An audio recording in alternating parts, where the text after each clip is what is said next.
Hello students, आप देख रहे हैं बायोरेस यूट्यूब चैनल और हमने कल शुरू किया था 12th क्लास चैप्टर नंबर 6 वंशागति के आणविक आधार मॉलिक्यूलर बेसिस ऑफ इनहेरिटेंस। और कल के लेक्चर में हमने पढ़ा था कि न्यूक्लिक एसिड कितने प्रकार के होते हैं।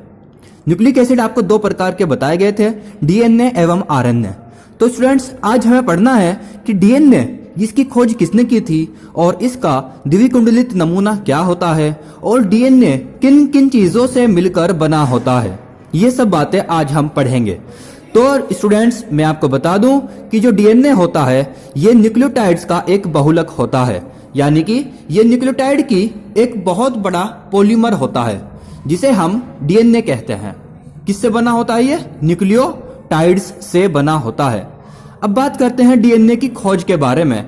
डीएनए की जो खोज है वो फ्रेडरिक मीजर नाम के वैज्ञानिक ने 1869 में की थी। 1869 में फ्रेडरिक मीजर ने न्यूक्लियस से निकालकर डीएनए को न्यूक्लिन नाम दिया था, क्योंकि उन्होंने इसे न्यूक्लियस से निकाला, इसीलिए इसको न्यूक्लिन नाम किसने दिया? फ्रेडरिक मीजर ने दिया। अब बाद में क्या होता है कि इसका एक द्विकुंडली नमूना यानी डबल हेलिक्स मॉडल दिया। दो वैज्ञानिक जेम्स वाटसन और फ्रांसिस क्रिक, इन दोनों ने मिलकर द्विकुंडली नमूना दिया और कब दिया? 1953 में दिया। तो स्टूडेंट्स अब आपको पता चल गया होगा कि डीएनए की खोज किसने की और डीएनए का द्विकुंडली नमूना किन वैज्ञानिकों द्वारा दिया गया। अब हम देखेंगे कि डीएनए किन किन से मिलकर बना होता है।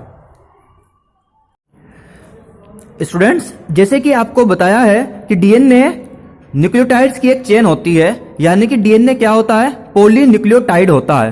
पॉली का मतलब होता है बहुत सारे और न्यूक्लियोटाइड का मतलब क्या होता है वो अभी हम देखेंगे। यानी कि डीएनए क्या होता है? बहुत सारे न्यूक्लियोटाइड से मिलकर बना होता है।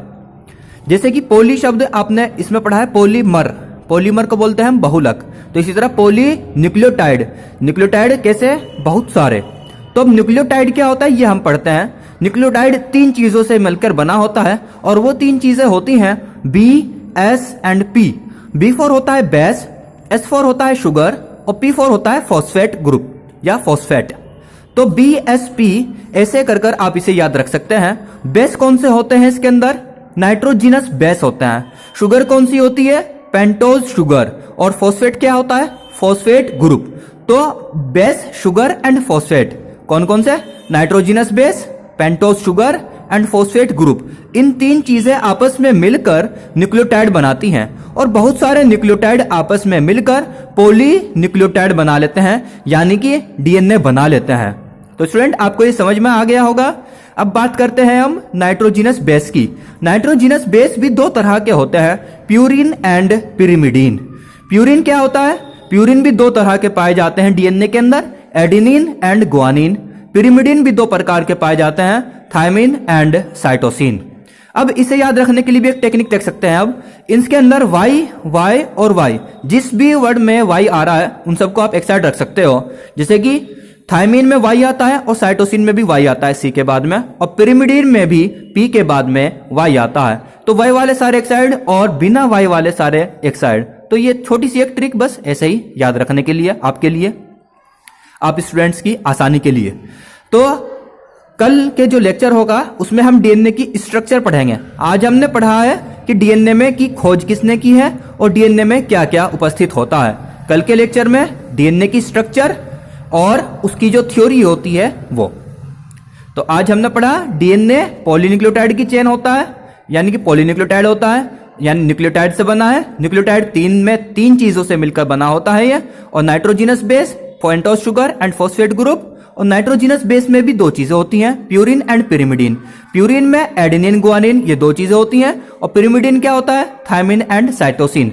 आपको यहीं पर मैं बता देता हूं कि एडेनिन थायमिन के साथ में जुड़ जाता है दो बॉन्ड के सहारे, गुआनिन साइटोसिन के साथ में जुड़ता है और तीन बॉन्ड के सहारे। बाकी सब चीजें हम कल के नेक्स्ट लेक्चर में हम पढ़ेंगे। तब तक के लिए जुड़े रहिए बायोरेस यूट्यूब चैनल के साथ में। सभी स्टूडेंट्स को यह वीडियो ज़्यादा से ज़्यादा शेयर करें ताकि सभी स्टूडेंट डीएनए को जान सकें कि डीएनए किससे बना होता है, न्यूक्लियोटाइड क्या होता है या डीएनए क्या होता है, या मॉलिक्यूलर बायोलॉजी का बेस स्टार्टिंग क्या है। धन्यवाद।